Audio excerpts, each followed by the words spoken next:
Well, my name is Guy No, I've got my name wrong for a start. Malcolm Guy Orbell, but everybody calls me Guy.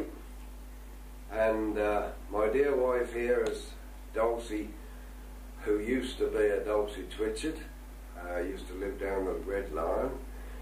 And we married in 1950. But to start my life story, I was born in the cottage next to the entrance to the brewery, which is a brewery now. But in those days, my father used to have a steam haulage business, and all the brewery was his property, and we lived in a small house, well, not a small house, but a house facing the high street adjacent to the brewery. Well, I've got an elder sister, Elsie, she's 79 now. I had twin brothers, George and Jack, who have passed on. And my sister, Betty, who is now in Felixstowe. I was the youngest in the family, born in Clare. And after a year, my father's house wasn't big enough for the family, so he moved to Ashen Road, which was a larger house, and simply because it was a larger house for the family, a nice house, and I lived there all my life until I was married, of course. But I remember my early days. I went to school at Clare Primary School, and my two brothers and his friends always used to pull me to school in a push cart. It was just a box on wheels with four wheels, and they used to pull me to school, and I started at the age of 4. I can always remember that cart. I shall never forget it. But at school, I enjoyed my life at school, and we had a headmaster called Mr. Charles Moore, and in that school was the two houses of White Rose and Red Rose. And I was in the Red Rose, and I played football for the Red Rose, and I didn't really, I never was really clever at school, but I used to love my sport. And we've had some lovely games of football between Red and White Rose, and I shall always regret leaving that school, because I was a happy lad there, which says a lot in this modern world, to be happy at school. But when I was at the age of 11, my mother sent me to Sudbury Grammar School, and there was about half a dozen of us cycling to Sudbury, some from Clare, some from Cavendish and Melford, and I used to cycle to Sudbury School, and that was rather a tiring day, but I can always remember I used to go by Melford, Cavendish and Melford in the morning, and come home via Belcham's at night. I enjoyed those rides, especially in the spring.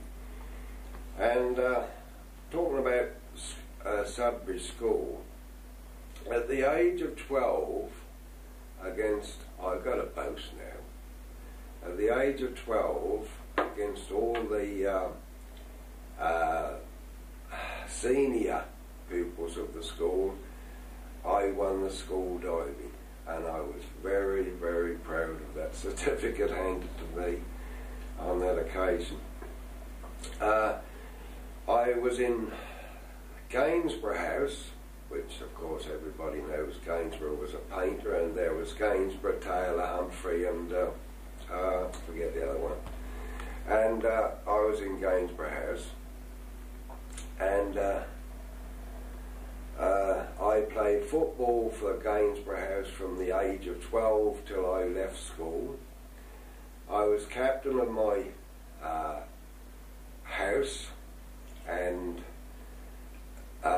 when I was 15, just crept, I mean crept, into the school team on one occasion, and when I was 16 I made the grade and played for the school for all that season. And I can really remember those days because it was a wonderful side. Oh, it was just a fantastic side.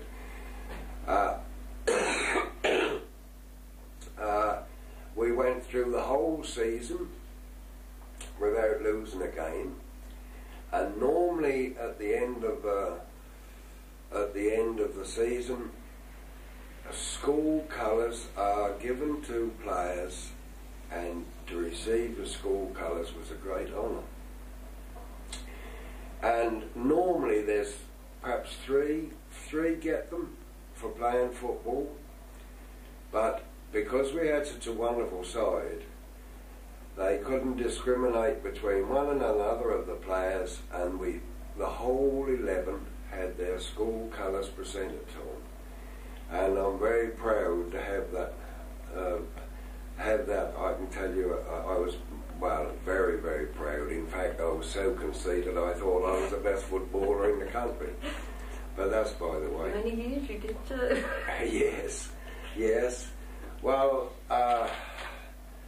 I enjoyed my school life to a certain extent until it came to entering for the Cambridge exam, and believe me, I was just a useless clot. I hadn't got a clue about anything academically. All I was interested was in sport. And when I failed my exam, my Cambridge exam, my mother went to see the headmaster and said, is there any hope that he can set for it again? And he said to my mother, Mrs. Orbell, he said, that's a useless course. He said, I can tell you the percentages he got in various subjects, but he said for scripture, for instance, they gave him 3 out of 100 because he spelled his name right. But anyway, I left school, and I remember at Ashton Road, my mother was, of course, she was a very busy woman, and she wanted some spring cleaning done. I did the whole house out while I was waiting for a job. And one day there was a knock on the front door, and a chap named Mr. Stanley knocked the door, and he says, can I see your son, Mrs. Orbell? She said, I suppose this is for football. He says, no, I'd like to give the lad a job. Of course, my mother was over the moon. And he was from Sudbury Transport Limited. That was a transport company who were established in Melford. And he said he can start Monday. Off I go. And I knew what money I was going to get. And I was thrilled to bits. I cycled to Melford every day, and he gave me £1 at the end of the week, and I thought that was fantastic. I had 8 and 9pence myself, 1 and 3pence for the stamp, and I gave my mother 10 bob. And if you think back on those days, there are not many people can say that they gave their parents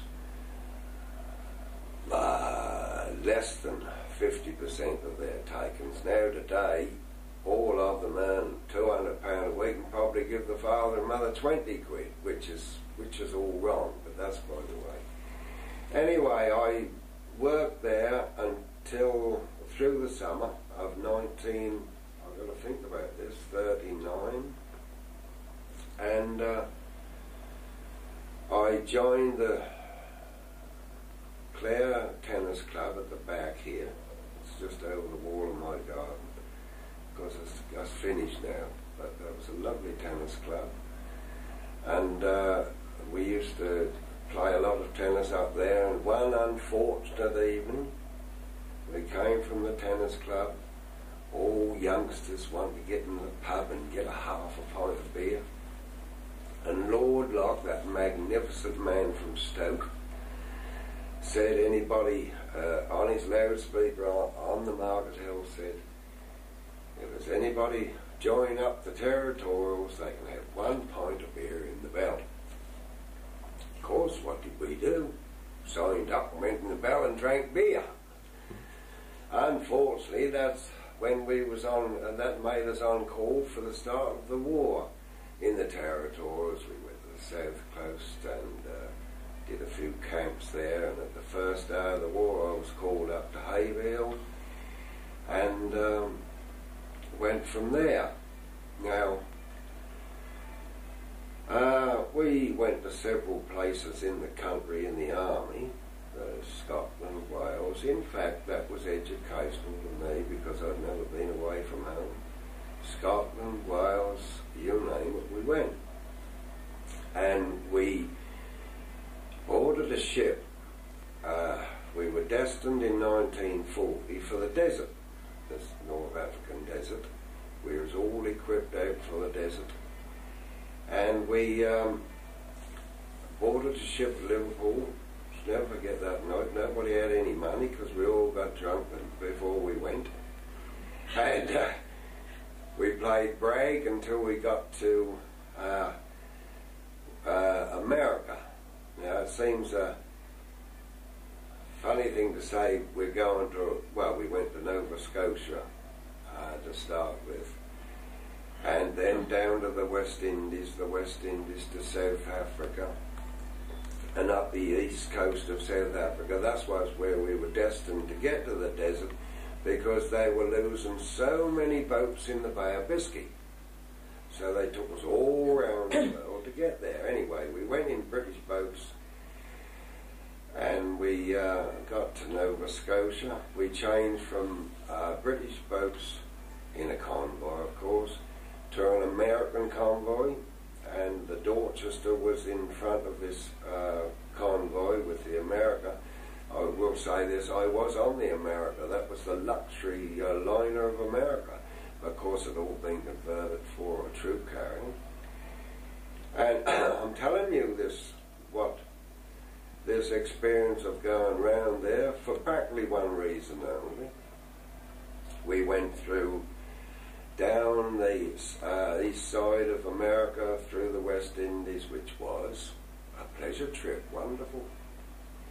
We went across the South Atlantic and into the Roaring Forties. And 4 days before we were to land for a few days at Cape Town, there was one chappie, his name was Jimmy Green, and he fell sick about a week before we got to South Africa, Cape Town in South Africa. And when you're on a trip like that, that can be boring. You just stand on the side of the boat and look down into the sea. And there was a huge shark, I should say the length of this room, and that got, it was dreadful, his teeth. He rolled over. And this is an interesting tale to hear, because they say truth is stranger than fiction. But Jimmy was in my, well, I had a section in the army, corporal, and he was in my section. Poor Jimmy died. He died of sleeping sickness. Never forget it. And that shark followed that boat for 7 whole days, waiting for his body to be thrown over. Because they say a shark can smell death. I don't know. Truth is stranger than fiction. But at midnight one night, I went to his funeral, and they put a board up over the side of the ship and put a Union Jack around it. And before they let him go down that board, they put 6 sides of beef, because I see them put them over, 6 sides of beef to distract the shark. And then they dropped Jimmy, and we landed in Cape Town. Actually, I took a slight dim view of it. They wanted to embalm Jimmy and bury him in Cape Town, but the burial, of course, would have taken, shall we say, half a day. And, well, I did hear that they didn't want to be bothered with a funeral at Cape Town, so they buried him at sea. That's neither here nor there. He was dead, and that was that. But I'm telling you, what they did to this, take the shark's attention off Jimmy. 6 sides of beef. The next morning, we couldn't see the shark. He was gone. So that was that. And they say that the shark can smell death, but that's the end of that. Anyway, from Cape Town, we had a wonderful time at Cape Town. The people there were out of this world. Very, very kind. We was taken to the houses, onto the lovely farms. In fact, to me, Cape Town, or South Africa, is not the finest country in the world, because England is the finest country, but that is the finest country I ever went to. And with thinking about where I went during the war, I went to several countries, but South Africa was one of the, that was top hole. Wonderful weather, wonderful people, and all this rubbish about apartheid, well, it doesn't exist. Well, not where I was concerned. Anyway, we boarded after 4 days and we went up the east side of Africa, and what happened? The Japanese invaded Pearl Harbor. So instead of us continuing in our original route to get to the North Africa, they switched us to India. We went to India. We weren't re-equipped with anything, only for the desert, but because Singapore was in severe danger of falling, they sent us lock, stock and barrel from India down through Sumatra Straits there to Singapore. Well, when we landed at Singapore, we got off, and who the hell should get onto our boat as we got off was the Royal Air Force. We never saw one plane. There wasn't a plane there. And apparently, in peacetime, we had a huge gun on Singapore which would repulse any attack by anybody. But the daft idiots, they pointed this gun out to sea, that would be to the east and to the south and to the west, but the north, they couldn't turn the gun round, and that's where the Japs come down Malaya and into Singapore. Well, they came down Malaya just as though they were on a coach tour. There was no opposition whatsoever. There was, of course, but no. I mean, the Japs were 8-1. And they came down Malaya, what the military called the infiltration method. They used to cut into the country and penetrate into the country at one point, and then they'd go down another 20 miles and cut into the country and cut the country off for that 20 miles, and that's how they came down Malaya, just like steam engines to her, and there was nobody could stop them. And I shall always remember, I don't want to boast, but I was the most forwarded post in the Suffolk Regiment. In fact, the nearest to the enemy, you can say. And I had 12 men on Pongal Point, which is quite close to the bridge or road as it is now, a road from Malaya into Singapore, and we was put there. We were shelled to hell. We lost a lot of people there. The Suffolks did, just shelled out. But the Japs, being such crafty people as they are, in fact, the Japanese are wonderful soldiers, don't get me wrong. They entered Singapore from the the west side of the island, which was nothing, only swampland. And of course, we hadn't got any soldiers there. in they came, went down to Singapore, cut the water off. Nobody had any water, and that was through that there was a surrender. But I will say, in the fortnight we were there, we did have some very, very bad battles. Oh, of course, we lost some people there. And I got wounded and by a shell, and I had my boot blown off, and I thought I'd lost part of my foot, so I bled like hell. But then again, my boss said, Captain said, Captain Hutchison, he said, Orbell, he said, get back to Raffles College how you can. Raffles Hotel. Raffles Hotel, well done there. I got back to the hotel, and I mean, at that time there was civilization about, there were bandages about, there was medical attention, and I had my foot attended to.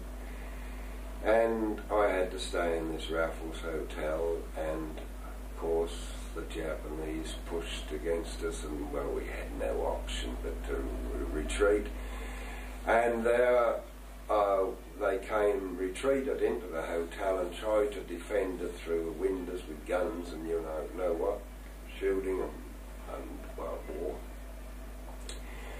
And at 4 o'clock on February the 15th, 4 o'clock, the white flag was put up, surrender. And that's where I was taken prisoner of war in Raffles Hotel. And actually, there was a park round. This is interesting because in those days, it was just after the war, there was a huge park round Raffles Hotel. There was 180,000 prisoners in that park taken, and then we was moved to Changi. But before I go any further, I recently went to New Zealand and Singapore with the wife 4 years ago, and I said, you'll love Singapore, it's just a wonderful place. Well, I said, I'd like to go to Raffles Hotel, and I'll show you just where I was sitting when I was taken prisoner of war. Went to this spot, and I couldn't believe it. There wasn't a park, there was just nothing but concrete and skyscrapers everywhere. And that disillusioned me. I was taken aback because I was so looking forward to showing my wife the lovely trees, the gardens, the plantations of Singapore. But that's, by the way, that's all concrete, the lock, stock and barrel, just like where the Japs came through with swampland. We made a tour there in the last 4 years ago, and it's nothing else, only solid concrete and factories, just huge factories, glass factories, any clothes factories, you name it, there were factories. And that's how it's changed. But I'll tell you something very interesting later on about Singapore, which I haven't really, when I come to it, I'll tell you about it, with our experience, wife and I. Well, they marched us 24 miles after 2 days. Of course, in those 2 days, all the food you got is what you pinched. And they marched us to Changi jail. Oh, it's a dreadful place. We was 28 in a cell. I slept longer standing up than I did laying down. We was 8 months in there with just a little water and rice. And anyway, that came to, well, I think the Japanese were just fed up with keeping prisoners in confined spaces. They thought, well, we'll give them something to do. So we marched to, one morning we were released. It was just wonderful to walk out those gates, just wonderful. And just to march down the road and see the rubber plantations everywhere, and the lovely gardens and lovely houses, which were smashed up, of course. And we marched to a place called Bukatima. Now, Bakatima was sort of between Singapore in the centre of the island. And there's a race course there, and there's a huge golf course, and in the middle of this golf course there was a huge lake. Now, don't get me wrong about this, because there's a tale I'd like to tell you about this lake. It was a huge lake, and they made us build a huge Japanese bridge right over the centre of this lake, which of course was done in wood. And the other, one side of the lake was the golf course, and the other side was a huge hill. And on top of the hill, the Japanese built a shrine to their soldiers and a very minute one to the British soldiers. But on the top of this hill and the bottom, that meant that there was a lot of work to be done, putting stone steps up there, which, oh gosh, these steps were 20 yards wide, and it was just I'll say this, a magnificent view when that was finished. But a lot of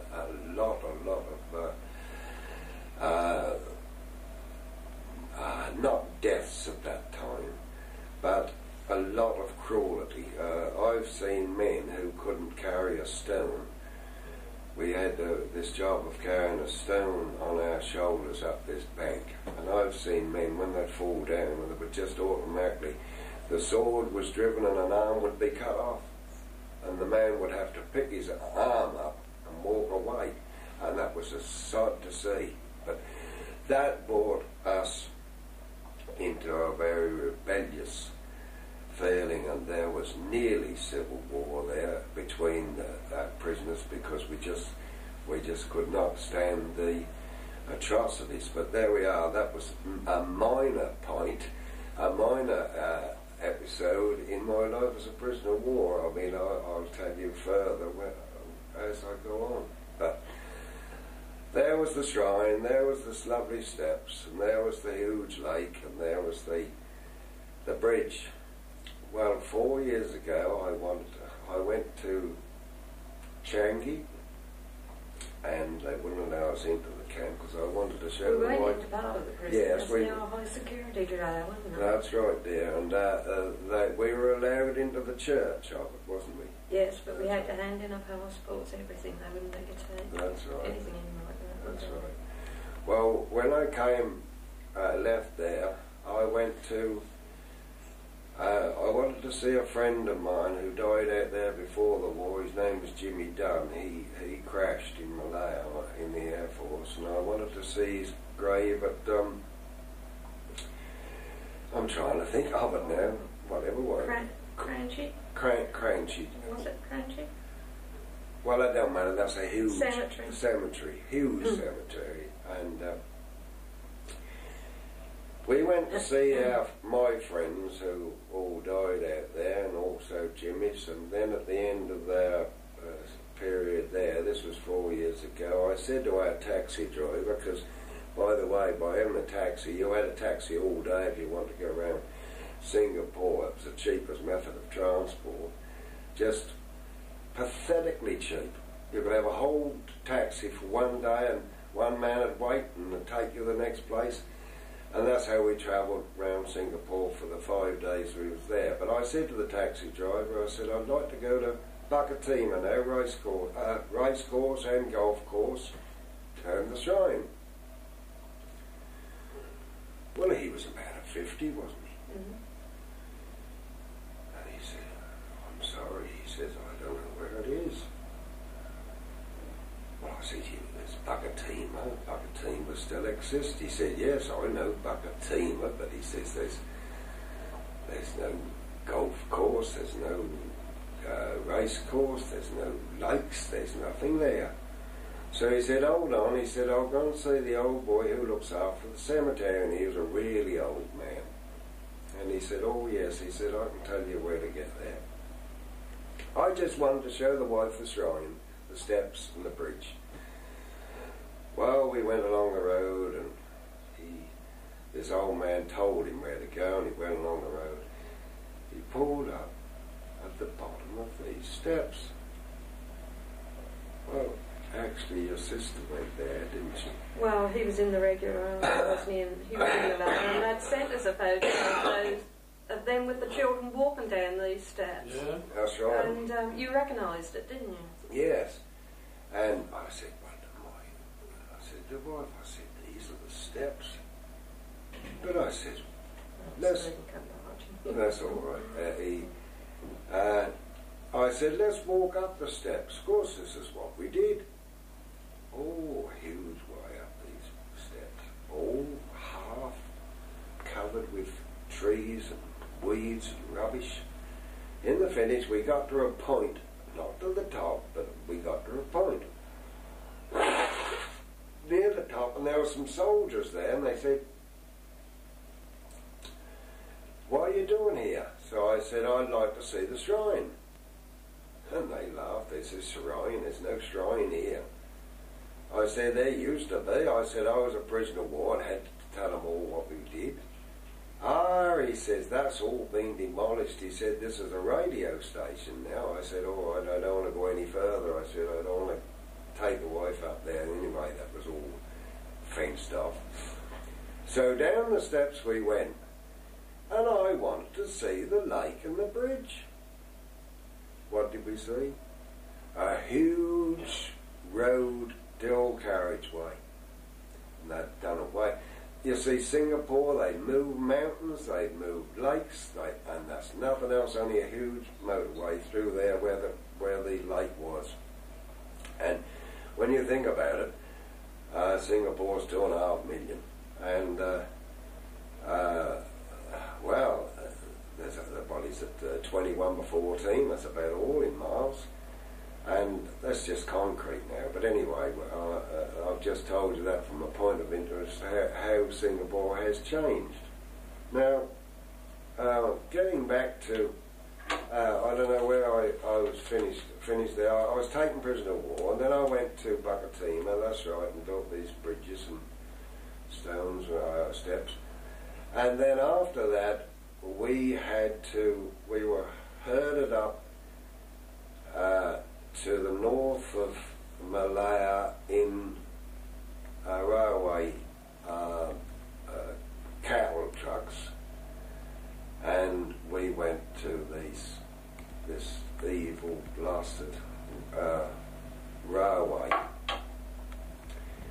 and we started at Kanchanberry. I can mention these camps, what I went through, but of course they don't exist now. That's just jungle again, and the more you think about it, the most horrible it is that there was so much death there that that's not a railway road anymore. That's just overgrown again. But this railroad was,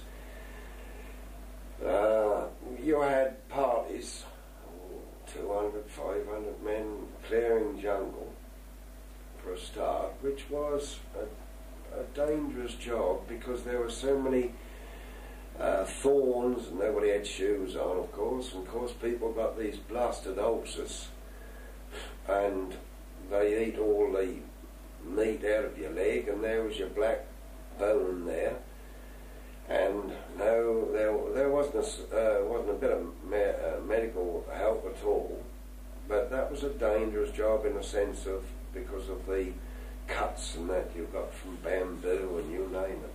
But the jungle had to be cleared, of course, for this railroad. I was on that, and there were people with ulcers, as much as a foot long and 6 inches wide. The whole leg would be gone in flesh, but just the black bone there. And of course there was no water to wash with, there was no bandages, there was absolutely nothing. And of course that country, Thailand, which I will tell you about the Thailand people in a minute, that country, Thailand, is full of Buddhists. The Buddhist priests about there were fantastic. There must have been 10 to 1 civilian. Anyway, these Buddhist priests used to tell us as prisoners not to wash it, the wounds, these ulcers, but just to leave the maggots in. And my leg was all maggots. and I used to pick them out. And the budder says, no, you're doing wrong. Let the maggot keep there, and that will clean the hole, eat all the pus and the rubbish in that ulcer, which was good advice. And those maggots, actually the budder's religion tell you their chief virtue or principle is kindness. And they wouldn't kill a maggot, they wouldn't kill a rat, they wouldn't kill anything because of their religion. And those maggots saved hundreds of legs. Those what got too bad were just, well, I've seen it, they were just sawn off with a crude saw without any painkillers or anything, and you used to hear the men shouting and yelling for, oh, it was horrible. But then if you could keep your ulcer clean, there was hope that that would get better. Well, hundreds had ulcers, hundreds. Even in the heel would be all gone, or the shin bone would all be gone. And that was one of the worst things on the jungle clearing side of it. And there was umpteen of these camps with thousands of prisoners of war, nothing to wear in shoes, nothing in clothes. I used to walk about bare feet. My bottom of my feet were a quarter-inch thick with thick skin. And I used to wear a little G-strap, a little bit of cloth and a bit of string round here, and that's all we had to wear. And of course there was no sanitation. It was just a matter of, well, to talk about it, some people must think, well, he's bullshitting, and that was a horrible experience. Anyway, to go on from there, you'd do a period of 50 miles of clearing the jungle. Then you had the job of building the banks and cutting through rocks. Oh, I remember cutting through rocks. You'd have a rod that long, steel, and a bloke hit it with a hammer, and you'd keep twisting this bit of steel so that that could keep going into the rock and put a bit of dynamite in. And there'd be about 20 of us knocking these rods in, and then the jab would just and we had to run like hell because he'd put those dynamites in while we were still running, and he'd be all right because he got a cubby hole to get into, and woof, that used to go up. And honestly, that was very frightening to run away, and blooming rocks flying about everywhere. Thousands of people got hurt like it, just hit on the head, on the foot. And that was a dreadful experience. In fact, I think through that experience I was always nervous of thunder after that. And in the tropics you do get dreadful thunderstorms, and I was always dreadfully nervous. I don't know, that was perhaps my system, but that's by the way. Anyway, then you had, you built these banks, of course, for the railroad. And the sick who couldn't work weren't fed. And so, of course, you had to share what little ration you had. I had a half pint of rice a day and a bit of dried fish, and that's all I had. I used to suck that fish for hours and hours. You couldn't eat it because you couldn't put your teeth into a salt fish. And the sick weren't fed. We had to feed them everywhere else, but the poor devils, if they were sick and couldn't walk, they had to lay on the ground and scoop the earth up and put it into what we call bag stretchers. And the fit used to carry this dirt up onto the bank to make an embankment. That was the embankment party as such. Then after that, of course, there was your rail laying and sleepers and rails to lay for this blasted railroad. And we used to work 20 hours a day, 4 hours off. In that you had to sort of try and get some sleep and eat what you could or whatever they give you. And also bridge building was terrific. At Wampo there, Bangkok named Wampo. We turned up there, 500 of us. There was originally 511 went there, and 11 were alive when we got there. And we had to build this bridge round a sheer cliff, and that meant woodwork right up the side of this cliff. Oh, that was a dreadful height. And the number of people who fell off that is nobody's business. God, dear, that was a hell of a height. But anyway, that was the railroad. I went right up to the Tarso. That was 200 miles right up from Canjanberry. I went right through the lot. I don't want to boast, but I just happened to be there. And we were taken from the railroad then back to Singapore. And when we went back to Singapore, we thought, oh, that's good, we'll get relieved. I said, that will be better down there. We went to a camp named the Red River Valley. It's a dreadful camp, dreadful. We had to dig down wells to get water. And that was a horrible experience, to be lowered with a rope and you'd be down there, and powerful at a time. They used to haul this chalk up until we found water. And then I went dreadfully ill, and it's amazing, you know, this would be in the 1943 time, 44, and I was dreadfully ill with, well, everything, malaria, dysentery, you name it, very, very. And I shall never forget, there was a Chinese man one day. I had the instructions what to do from my old doctor. We did have doctors who were, of course, in the army.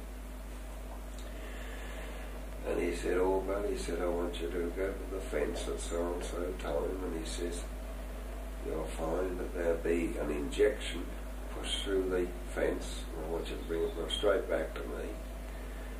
Well, I was 6 stone, just to walk, skeleton.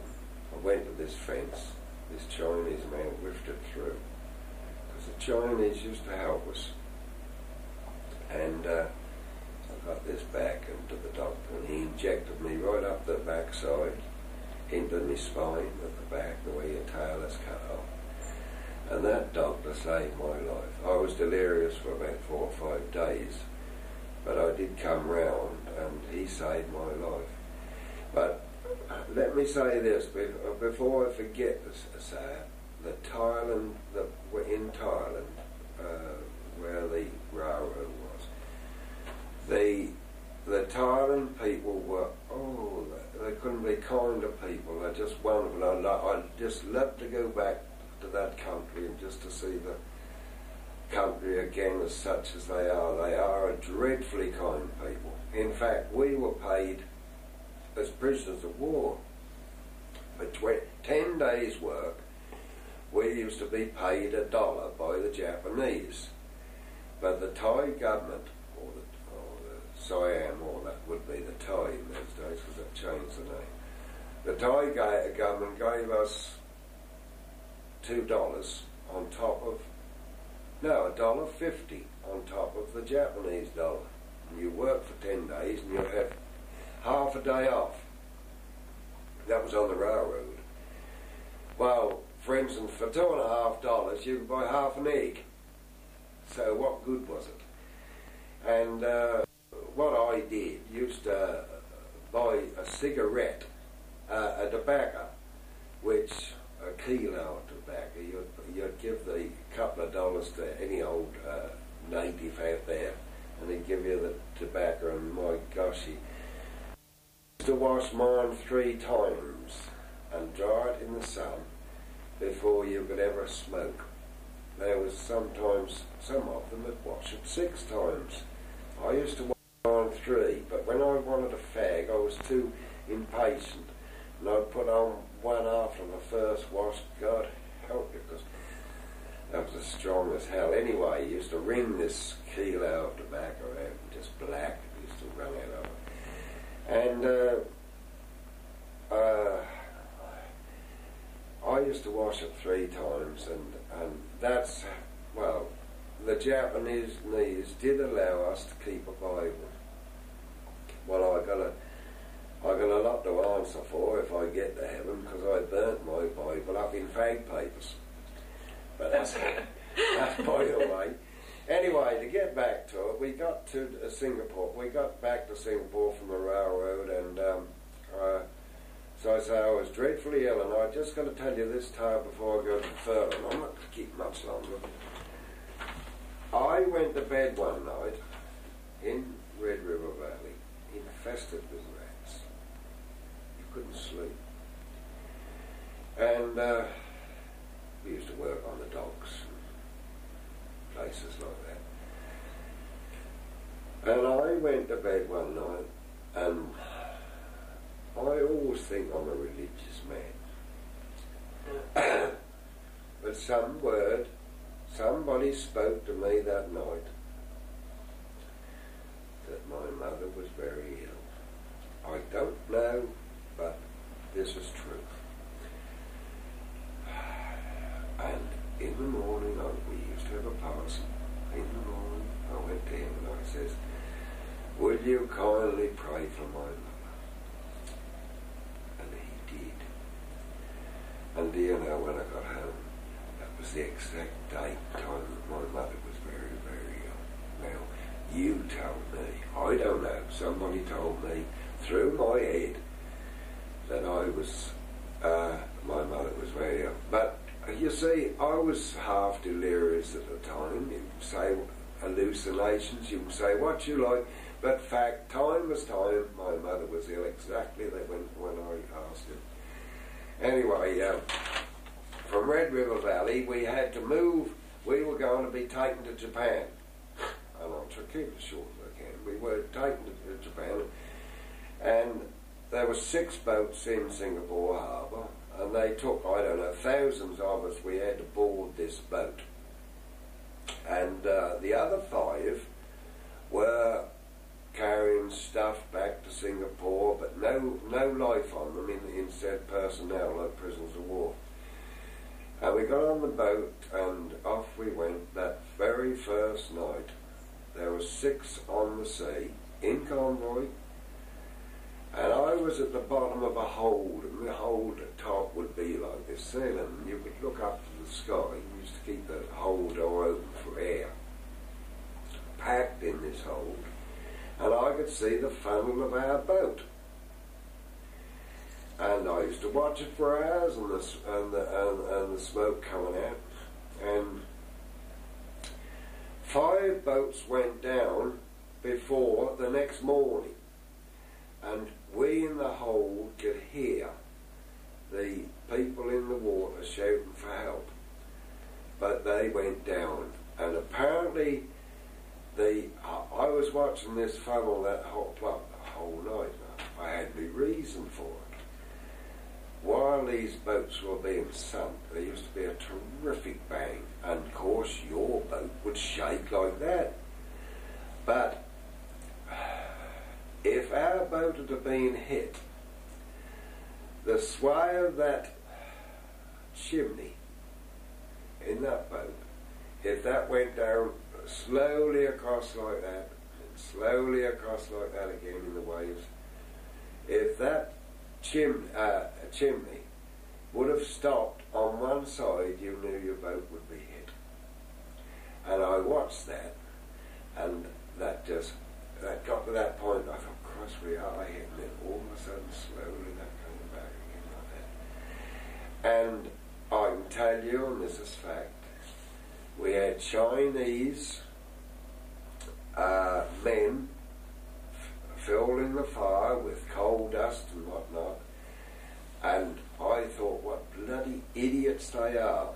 They piled a ton of this dust on, out came the chimney. It was just a mass of fire lighting up everywhere, and people on the top deck. I was in the hold, but on top there was the prisons on top as well as down here, and they were saying they saw hundreds of people in the water from the other boats just drowning. Now, those Chinese, I know, were shot as soon as they put that fire up there, but they saved our lives. the American U-boats knew full well that we was a Bristol war boat. And they saved our lives. Bless their hearts. Anyway, we go from there and we go up to Bangkok. We was on the water for 5 days, no convoy, nobody to look after us. We were left alone. And we crept into Bangkok, and we didn't make the journey to Japan. And I was a little bit disappointed because I, being young and that, I wanted to see Japan. I'd still love to see Japan, much as I hated them as they were. But at the same time, when you're talking about hate, it's, to be quite open with everybody, I felt sorry for the Japanese, the underdogs of the Japanese army. They were told to deal with us, and if they didn't deal with us in the way they were told, ruling by the sword all the while, then they'd have their heads cut off. Simple as that. So I felt sorry for them. They were illiterate. They didn't know where London was. They were absolutely an illiterate race as far as we were concerned. Cruel and bitter and horrible. But anyway, we didn't get to Japan. As I say, I'd love to go there. The Japanese are apparently, on the face of things, are very nice people, but very deep down they're just bastards. But I'd love to go because they say the country is just only for the country and the physical part of the world. That's a lovely country. But I didn't get there. I was disappointed. We pulled into Bangkok. We were bombed to hell by the Americans when we pulled in, and then again we were put into camps. And in that time of the war, we knew this, we realised this, that the Americans were becoming the top dog. And they were bombing bridges all up the rivers where these towns and countries relied on the river for food and transport. Bombed the bridge, and we had to go and repair the bridges. Now, at that time of the war, that wasn't too bad. We did at least work about 12 hours and have 12 hours off, and that wasn't too bad. Well, one morning, we woke up just to go to work, usual. Wasn't a Jap in sight. So off we go, out of this camp, into the native villages to see if we could get some food, and we'll pinch anything, just take a bullock. We've killed bullocks and goats and boiled them up. But we went to one village, and these villagers hadn't realised that Japs had left our camp, and they got spears out and they tied us up and they brought us back to the camp. And of course they looking for Johnny Jap, and he'd gone. And of course we said, Jap, war over. They released us, and of course they give us plenty of wine. Well, I was drunk for a week. And well, everybody was. Then we made our way down to Bangkok, which would be roughly 100 miles via the river. We got boats, we got bicycles, anything you could pinch, you got, and we made your own way back to Bangkok. We got into Bangkok, and what we find? The war was over. We didn't know officially for a fortnight that it was over. It'd been over a fortnight. The Japs had all run to the hills, and we got to Bangkok, and there was civil war. That was a French governed country at that time, and there was civil war between the civilians. And we were put into a camp. We were safe enough, but there was thousands went to the brothels. Thousands. Couldn't stop the men from going. Of course, they got all this bloody disease, dreadful. And anyway, we was in this camp, and they sent Johnny Gurkha from India to sort this civil war out. And I can tell you this, there's not a finer soldier in the world. I thought I could be killed at the end of the war, through this civil war. You couldn't move. Oh, dreadful. and fighting in the streets, fighting in houses, fighting everywhere. Johnny Gurker got off his plane and walked, one man walked down the centre of each street, and the next man would be 50 yards behind him, and there was peace straight away. They had complete command of that Bangkok within 2 hours of landing, and that's saying something. Christ, I shall never forget it. Anyway, they poured the very sick people on. I wasn't sick at that time, so I was perhaps one of the last to leave. But they poured people who were very sick, also people who had been to brothels, got diseases. They got on the same planes as the Gurkhas landed in, took us to India, and we did all finish up in India. And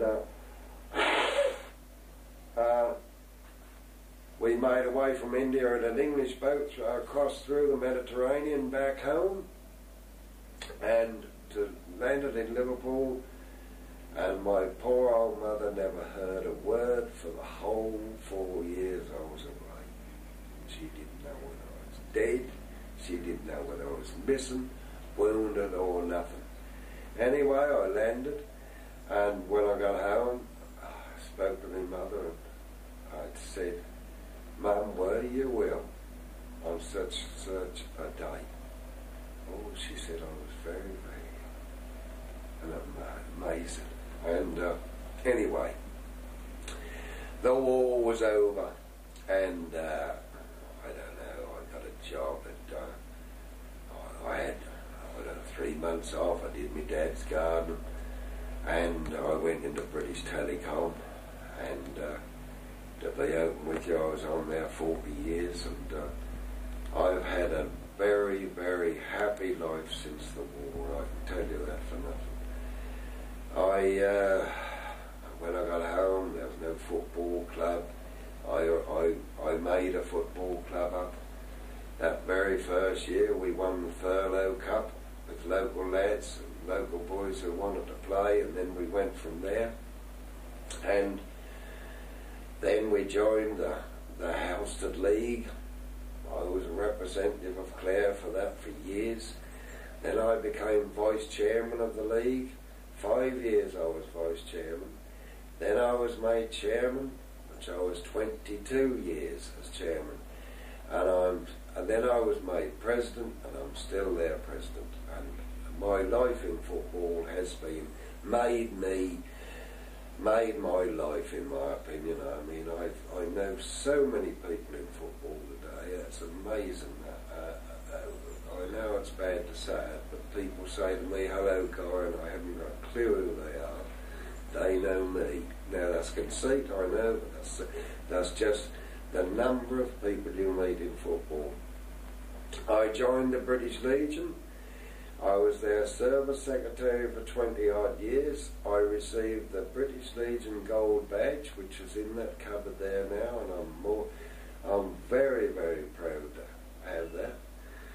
In fact, a full life. I courted my dear wife at the Lion from 46, I should think, to 50. And I said to her, "Dear old Dad," I said, "I'm going to marry your daughter."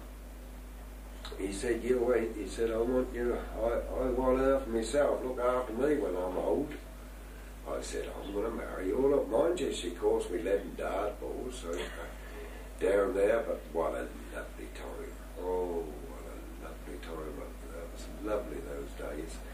I married in 1950, wasn't it there? Mm-hmm. We've had 41 years together now. We've had our errors, yes, we've had our errors, but I should say, generally speaking, I think we've been exceptionally happy. I really do. We had 3 lovely sons. One is on British Telecom, which I was pleased to see, but unfortunately the job has changed so much, I don't know how the boy does stick it now.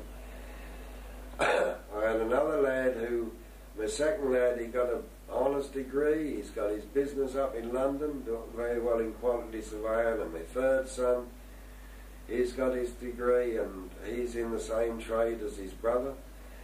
And, well, it's such a wonderful thing to say that they're in work. And that is a wonderful thing. I sincerely hope they still keep in work in this modern age. But we got married and lived in Nethercote Street beside the garage for 11 years.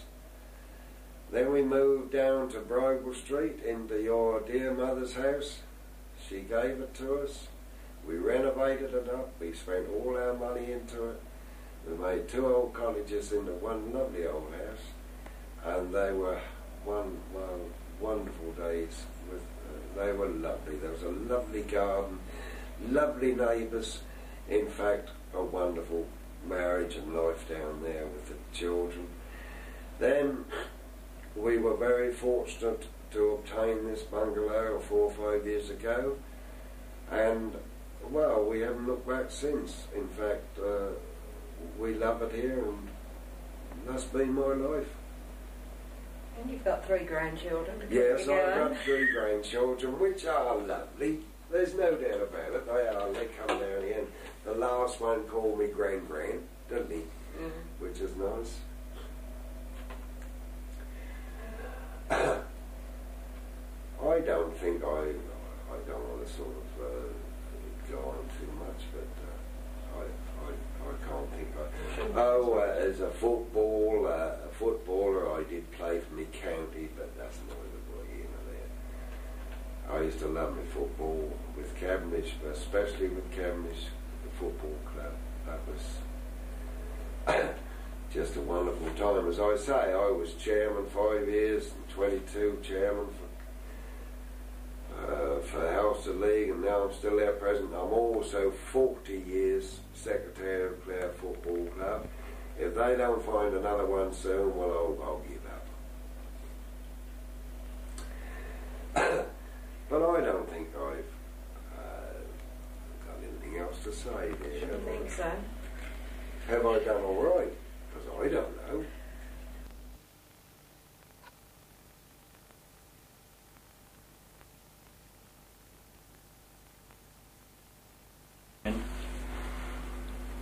Right?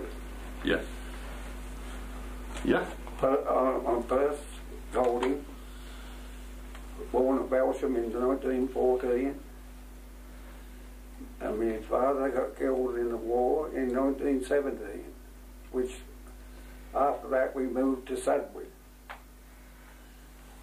at Church Road, opposite the Gregory Church. There I was until I left school at 14 and got my first job at Armsless Mat Factory, Corner Road, Sudbury.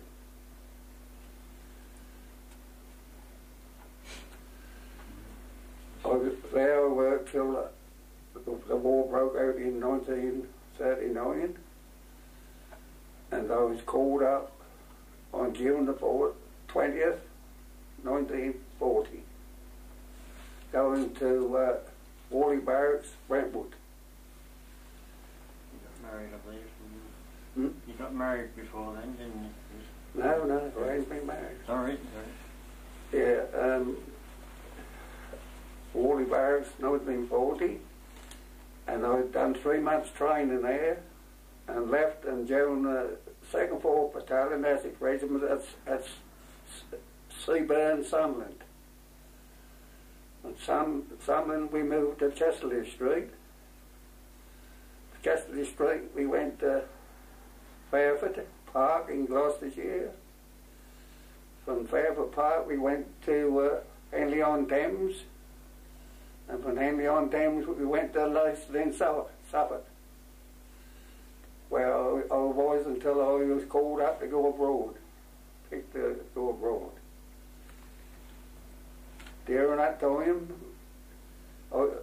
at Henley we got married, Doris and me. We married in November 1941. November the 8th. November 8th, 1948. 41. 41. Don't include.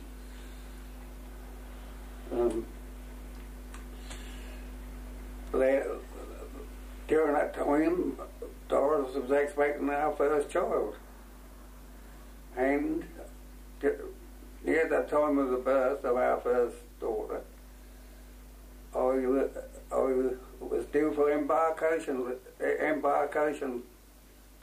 leave and went up to Glasgow on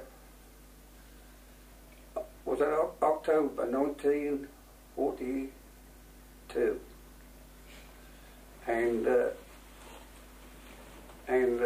during that time my wife was expecting Rachel. During the embarkation, the Duke of Kent was killed the same day as we boarded the Almazora. That was the boat called the Almazora. And on our way down to the Clyde to go out to sea, we collided with another ship, which knocked a hole in big enough for a motor car to be through. With that, we come back into Glasgow docks. They towed us back, and with that we came right back to Suffolk.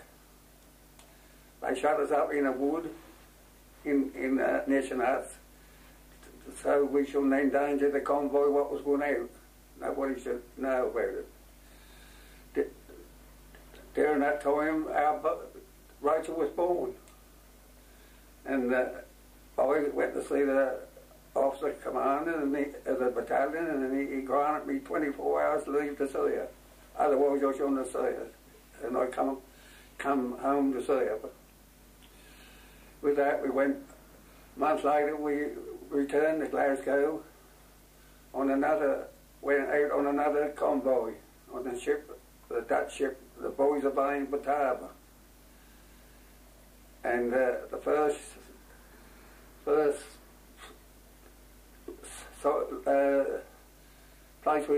we stopped at was Freetown to take on water. It took 3 weeks to get there, and from there we went to South Africa. Can't remember the name of it.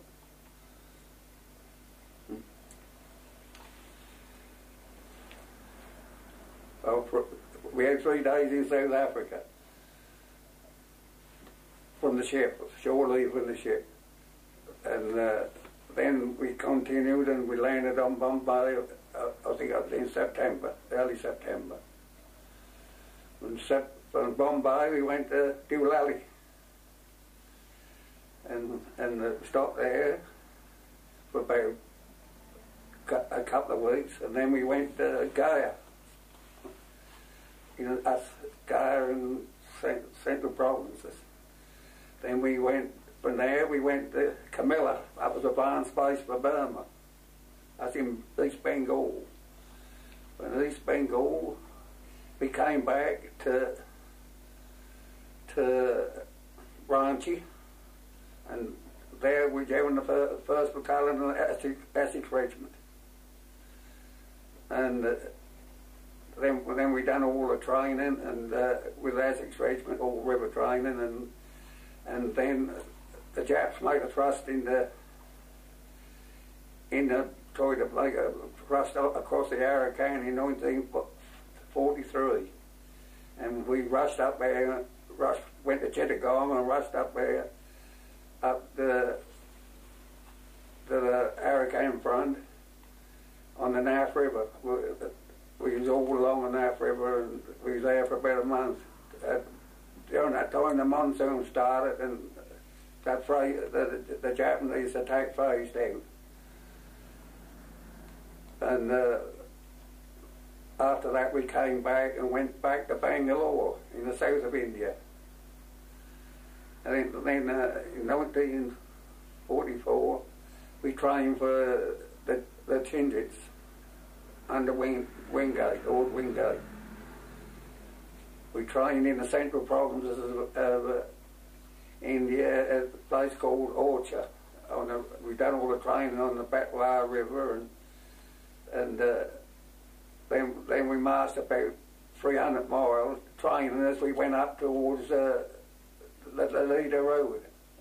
We went 300 miles down a manoeuvre, 300 miles, and then in train and finished up on the Lido Road, which was then made then by the Chinese and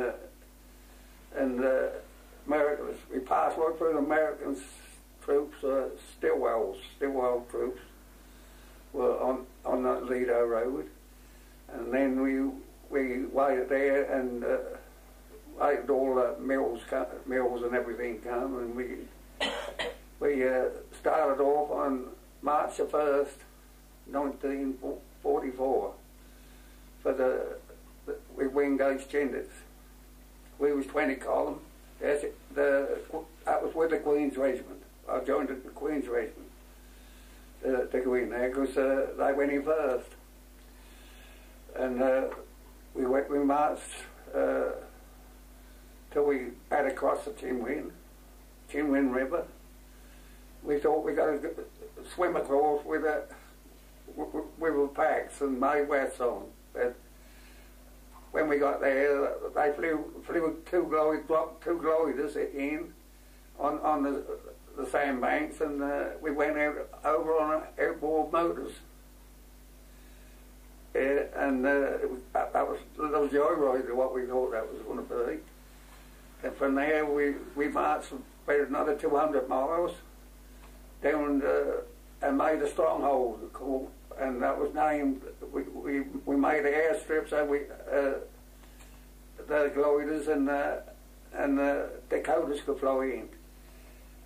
The gliders come in first with extra equipment to build the roads, bulldozers and that, and they came in and landed there. Amongst them was Jackie Coogan. Remember Jackie Coogan? He was a what's the name, glider pilot. And there we trained, and we're going to attack a place called Indoor, which was on the only railroad and road which come across the Irrawaddy River to reinforce Stillwell's army up in Michinara, up on the Assam border, and we formed this stronghold and flew 2 more brigades in, and they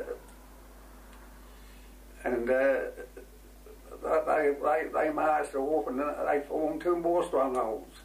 One on what was it called? One was Broadway, called Broadway. The one we formed was Aberdeen, and the other one was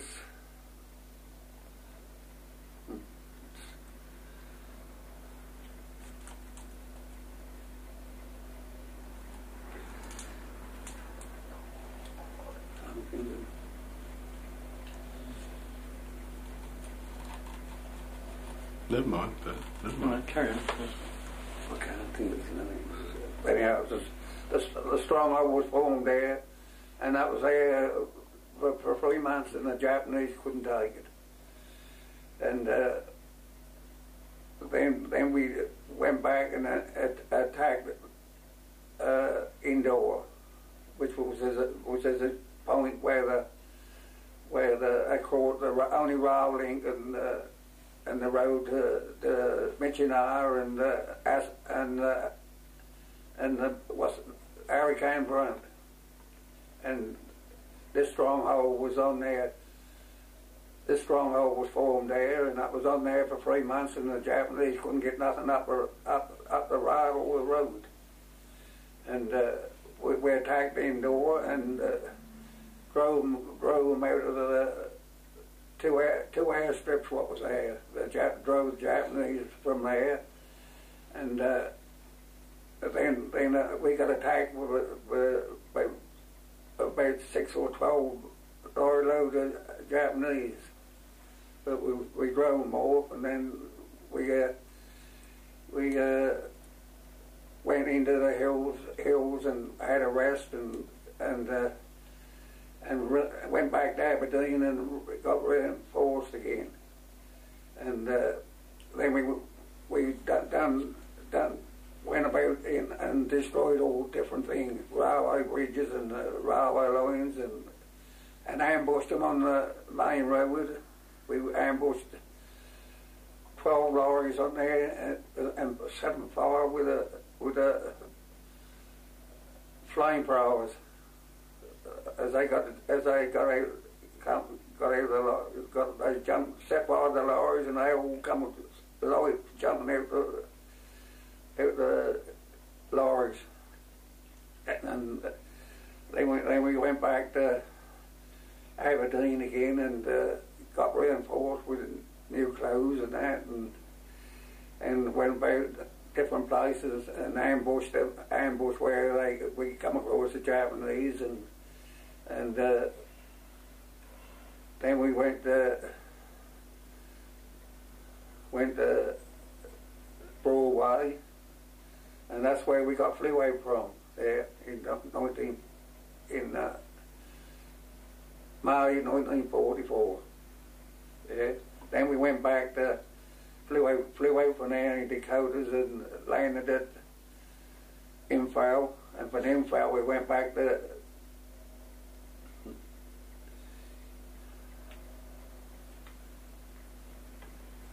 Camilla.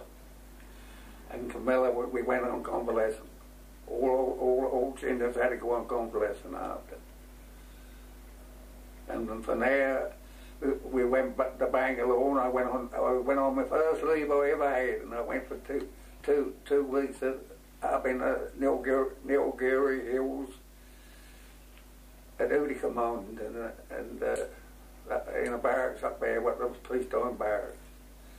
And then it was 1944, and by that time the second front had been formed, and the war was over in Europe, and out come reinforcements, and I'd done over 3 years, and I was there ready for repatriation. And from there I went to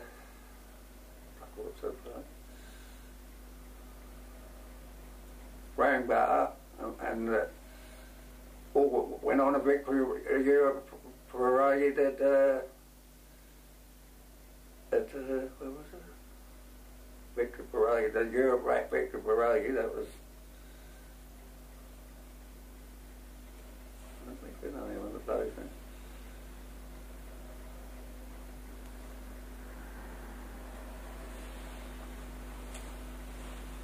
And anyhow, I went on this victory parade, and then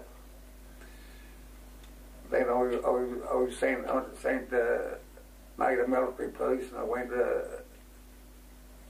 waited for me repatriation, because I'd done for over 3 years, and 3.5 years was at the limit. By the time I got home, I was 3.5 years.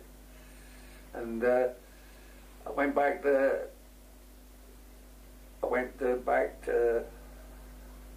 Pune, and from Pune I went to Doolally, and Doolally to Bombay, and arrived home in England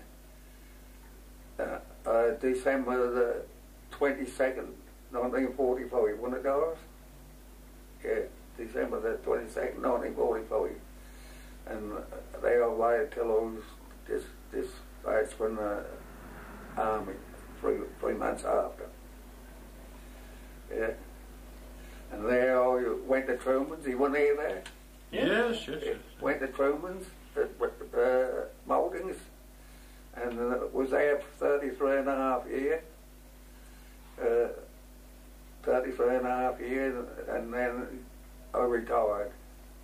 That'll make you 3 daughters. Huh? Yeah, 3 daughters, Helen. Oh yeah. During that time I had 2 more daughters, Anne and Linda.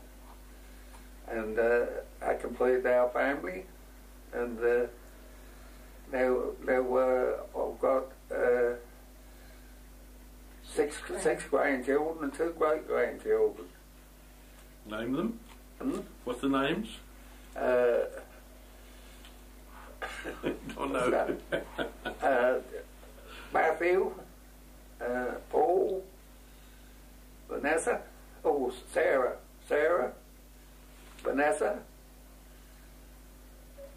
so that, John, Hannah. That's a six, isn't it? Is that the six? Yeah.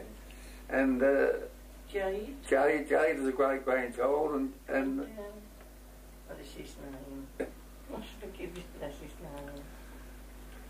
can't think The little boy. Little boy next door's a name.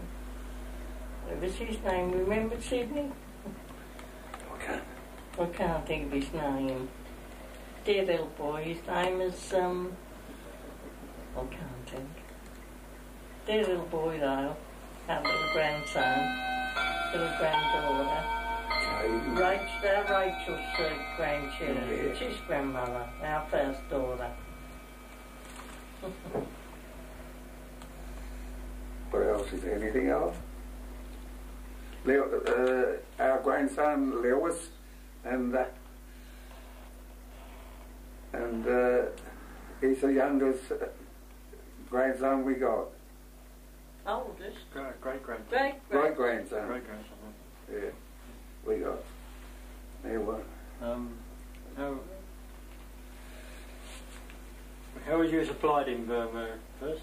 Yeah, during the Burma campaign, we were supplied everything by parachute, and we had a supply drop every 5 days. If that was a bar where and we was in a position to receive it, we used to make a long letter like a L, one long shape and one short shape. The aircraft used to all Dakotas, American Dakotas, came in and came up the long arm of the L and dropped the parachutes before they got to the short arm of the L, and everything came down in big boxes and anything what we wanted. Milk fodder they kicked out, and big bottles of rum and air mail if I'd got it, and all different things. We used to get loads of bread and margarine, and all the margarine was like oil, and the men used to drink it. We never, during the time there, we never had a shave or a haircut. And the men used to get all of the margarine and drink it like water. They used to run down the biggies. Yeah, and we were all supplied with 15 boxes of K rations. This is one portion. There were 3 portions to a box. We had 15 boxes to last 5 days, and they was quite equivalent for supply because they was a good variety. They had biscuits and cigarettes. We had 9 cigarettes, toilet paper, a tin of meatloaf, and a tin of bacon and egg, and a tin of ham, and we used to make all sorts of recipes. We used to have these wax boxes, so to start the fire was easy. We all had the wax boxes, and if that was wet, you could still start a fire with them because they burned for considerable time, and we should cut the strips and put mess tins on the sticks, of course, and boil all the stuff like that. Some always to make plum puddings and all sorts of things to make different things, and soups where the what's the name powders, soup powders, lemonade powders, and you could make lemonade, and we never had no tea. That was all coffee. American was, means those American rations, they was all coffee. We never had any tea. Where'd you get your water from? All the water we used to get on the river crossings. When we went through rivers and that, we picked up the water. We had mepicrine tablets supplied to quell what is it? Malaria. And what's the name? Tablets to purify the water. Chlorine tablets to purify the water. We had one water bottle and a charcoal. A charcoal, we had equivalent to 3 water bottles of water carried. A charcoal was a canvas bottle, what held the water, and you used to hang on your thigh. And it used to last near enough a day. You know, you have to make it last a day. We never drunk on the march. Never drunk water on the march. We weren't allowed to. And that supplies with the water. What water? What we had to make do. Sometimes that might do for more than a day. If we could, we never got water. We never always sure getting water. Why do you pack? Huh? Why do you pack? The weight of a pack with everything on, with the K rations and a blanket and spare clothes, and we carried 50 rounds of ammunition in a bandolier. We had 2 Mills bombs, a rifle, and 70-pound pack, and we carried 2 spare magazines for the rain gun. Everybody carries 2 spare magazines that they had 50 rounds in, and a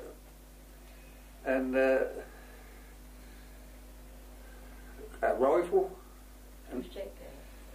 A rifle in a bayonet, and the equipment, and what we carried was equivalent to 70 pounds, what we carried. And on the day we collected the rations, that was over that. With these 15 boxes of food, that was over that. And every section had a brain gun, and during each hour that was passed down the section, which was 10 men, and when you carried that, you weighed another 36 pounds to carry. That weighed 36 pounds, and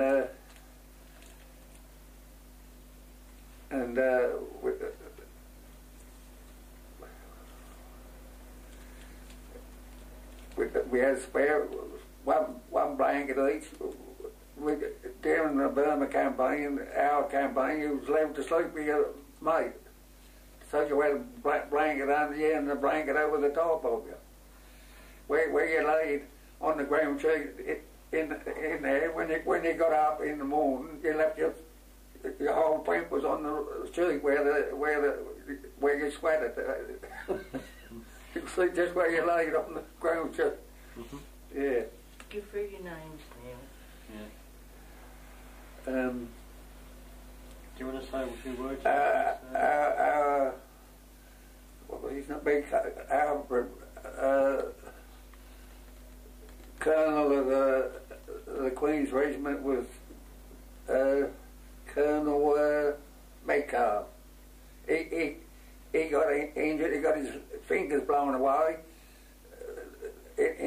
When we was attacked, we was ambushed, and he got his fingers. He went to point his pistol at him, and a bullet hit his hand and it blew all his fingers off. And he had to be evacuated. Nobody could get evacuated or wounded unless they could make find a place where they could get a light aircraft down. Otherwise, they would have had a car. Anybody with malaria still had to march. Anybody with dysentery still had to march. Until we could find a place to get them out, where they could get a airstrip, light aircraft to fly them out. Well, on one occasion, there's a big lake indoor, it was called, and a Sunderland flying boat landed on it and took about 50 off when we was in a Bay Way. Yeah, this Sunderland flying boat come in and took 50 off his lake, flew them out. Yeah. But I knew that. Our name was the 16th Brigade under Brigadier Ferguson, Scotsman. He's officially a Black Watch, second Black Watch, and he wore a monocle in his eye. He's Scotch. I've got the books about him now. What else? What else? Anything else? A few words about your medals and photographs.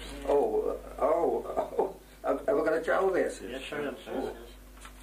That's me when I just come out of Burma in 1944. Oh, yeah. Oh, yeah.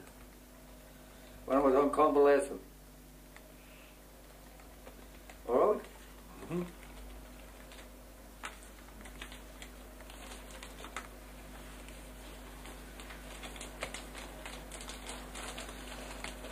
The ribbons and the chin did. Yeah. Hang on, I can't find it. The Burma Star. Hold it up. Hold it up. Oh, Yeah, okay. Burma Star. Yeah, well, hold on, I haven't got a... Yeah, okay, I can see the Chindit thing, yeah. Yeah. Yeah, Can you see the ribbon? Yeah. This is officially the chin did Yeah, hold... division sign. Wait a minute first, I haven't got a hold of it yet. Oh, that's a Chindit, is it? Yeah, the chin. Yeah, okay. That one. Hold them both up here. Queen's Regiment. Queens, yeah. I think that's the 12th Army. Oh, yeah. Still, that's the 14th. The 14th Army. This the Can you see it? 14th, yes. 14th Yes, Army. 14th, yeah. Okay, yeah, I've got that. You got them two, Yes. So, The book that we issue with the Burmese language, translated in English. Oh, yes. Yes, I got it. Right, different races of Burma. There was all different races in there. Oh, yeah. Okay, got that one. Oh, Army prayer book. Oh, yeah. I've got it, yes. Got it.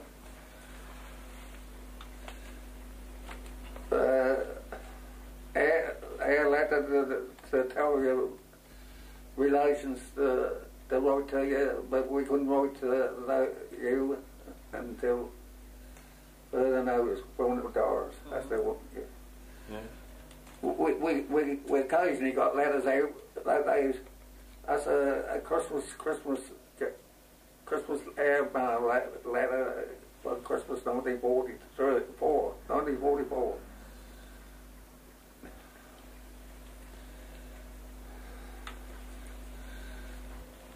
Well, second day at Warley Barracks on enlistment. Yeah. That was taken when I was on convalescent at Wellington Barracks. Wellington Barracks in the Nilgiri Hills on convalescent after coming out of Burma in 1944. Yeah, the only leave I had all the time I was in India. That was. Yeah. Yes. Anything else? What else is? Hang on. Yeah, after being demobbed in 1945, or 46 I was demobbed, by the time 3 months we had after we got out, we got home, and I went to Truman's. There wasn't much work about then. There was no CA there or anything that day, and I had to work 7 days a week. No day off when I started. That was at the moulding city. Yeah. On Melford, wasn't it? Yeah, along Melford. That Truman's had just took it over from Brownwoods. Oh, yeah. Then. And the wages was £5 a week. The wages were for other places. If I hadn't worked weekends, that'd have been £3.10 a week. I went to Bushboken Homes, and that was £3.10 a week. And Fox Brewer was £3.10 a week. So I went to Truman to get £5 a week. But I had to work 7 days a week. Then later on, after we got going, when I got there, the first day I was with 6 Italian prisoners from Fox prison camp. Borley. Oh. Yeah, Borley. well, up there, that was near enough Fox. Well, Liston though, Liston. one at Liston as well. Yeah, That's but right. I come from Liston. That's right. From Yeah, From Liston camp. That's right. And one Irishman. Oh yeah. And when I was learning how to work, they used to show me, but I couldn't understand what they were saying. So I made it a bit difficult. they used to have rations, few rations, Oi prisoners, and they used to set traps for sparrows outside, look through the window and catch all the sparrows, then skin them and put them in a pile with some spaghetti and have stews every day. Have to catch all the meat. What they had. They never had no meat, I don't think. Only these sparrows, what they caught. Because they didn't go home till about 1946. No, they was there several years. Yeah. Some married English. Yes, Some they of them did. married English Yes. girls, didn't they? Yeah, and anyhow, after about 12 months or later, and they went home to Italy, and they repatriated.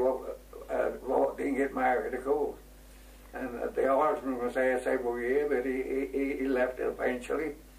And I was there till 1978. And I've been there 33 and a half years. And of course I was due for pension then.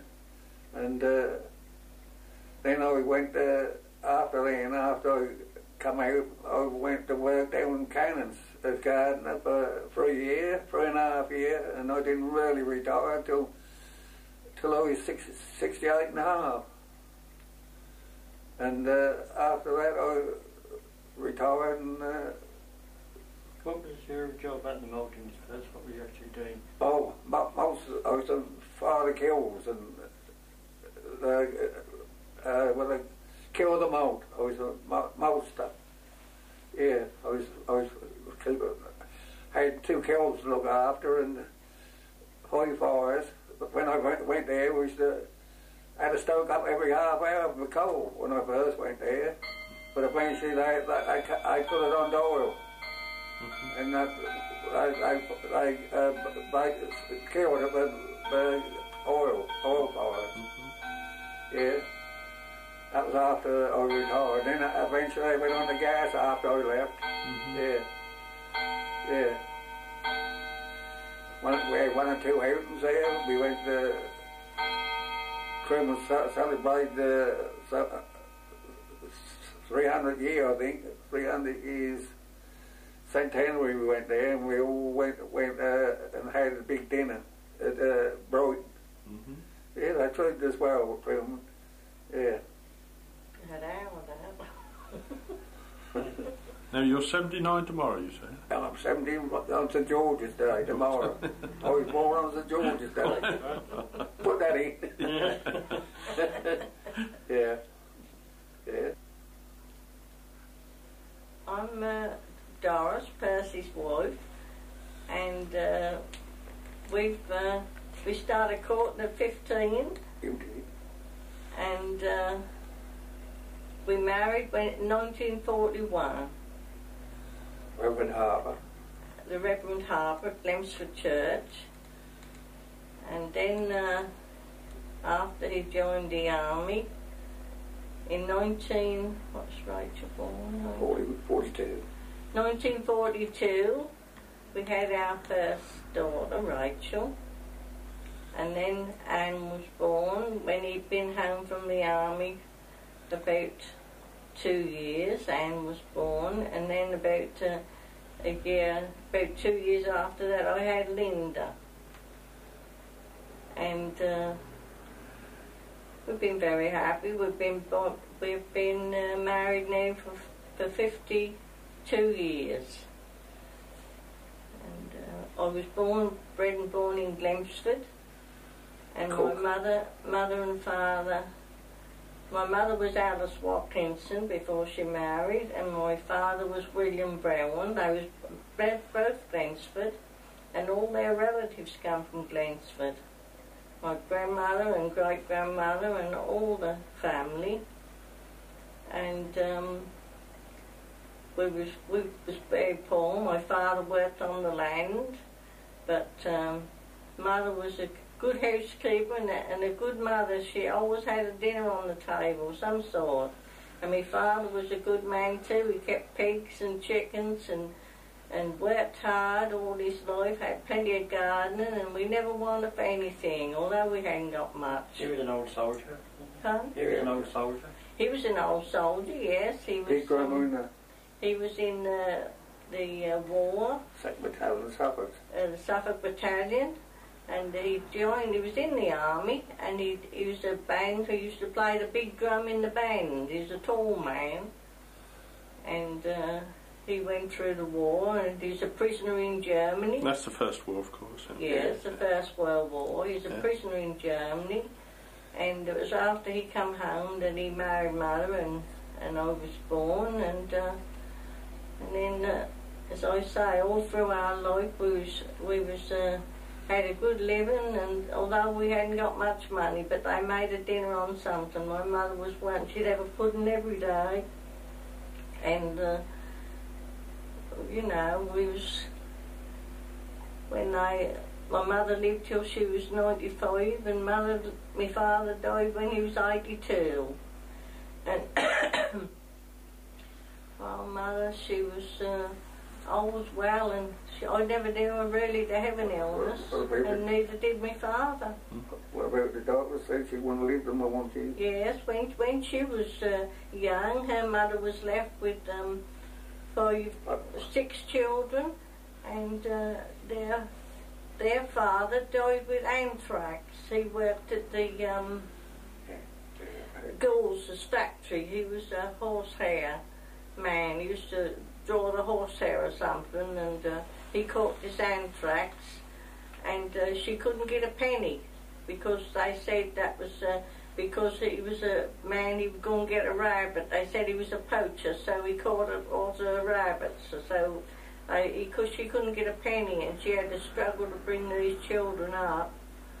And when my mother was young, the doctor told her that she wouldn't live till she was 21. She had malnutrition, and she had to go to Clacton in a home there to be built up. And then she came back, and he said she wouldn't live till she was 21. There she was, 95, still alive. She had a wonderful life, active life. She worked in the silk mill nearly all her life, 8 till 6. Started 13 and stood around a box. Yes, she started at 13. They stood her on a box to do the winding. But she wasn't tall. Yes, she wasn't tall enough. Yes. Yes, so all I can think about my family. But Right. they was all wonderful.